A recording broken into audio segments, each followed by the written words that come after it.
Welcome to Windows 2012 Server Part 4. Forests and trees. Let's look into how Active Directory is represented in an enterprise environment. The schema defines the Active Directory database. The schema determines what can be stored in the database and the structure of that data. Each domain has its own copy of the database, but it is the schema that determines its design, and the schema is shared between all domains in the forest. When changes are made to the schema, these changes are replicated to every domain in the forest. The advantage of having a forest is that all domains in a forest also have trust relationships generated automatically. As shown here, a user in LMT solution could access a resource in east.livemobiletechnology.com. The trust relationship is automatically created between parent and child domains and between trees in the forest. Assuming the user in LMT solution has access, they can access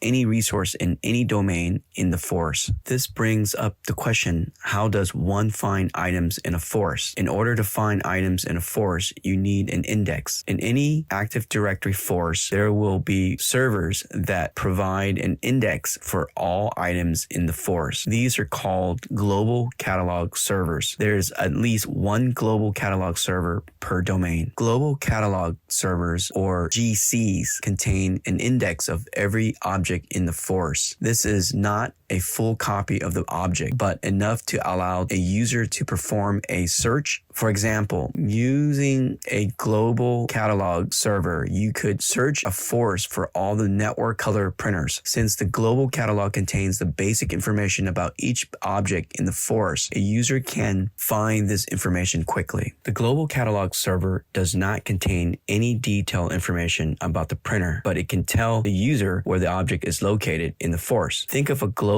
catalog server like an index at a library. The index gives you an idea what is the book and, more importantly, where to find it if you want to know more. The last example I want to show you is when another forest is added. This may occur if your company takes over another company that already has its own Active Directory infrastructure. Active Directory does not support this by an administrator manually creating a trust between the two forests. In this case, there are two forests. Each forest has its own schema, and each domain has its own copy of the Active Directory database. In the real world, you want to reduce the number of domains that you have to the bare minimum. Having one domain and one forest makes things a lot easier. In cases like these, you don't have a choice. A separate company is going to have its own Active Directory forest regardless. In some cases, you may need to create a separate forest. For example, if you are testing an application that makes changes to the schema, you may decide to put it in its own forest. By doing this, you can be assured the testing of the application does not make permanent changes to the production network. And that's it for the forest, trees, and domains. In the next video, part 5, we're going to connect a computer or the workstation to the Windows Server 2012 Active Directory domain.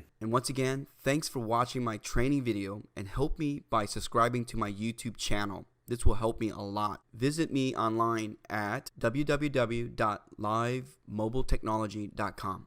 And if you like this video, click on the like button for me at the bottom of the screen.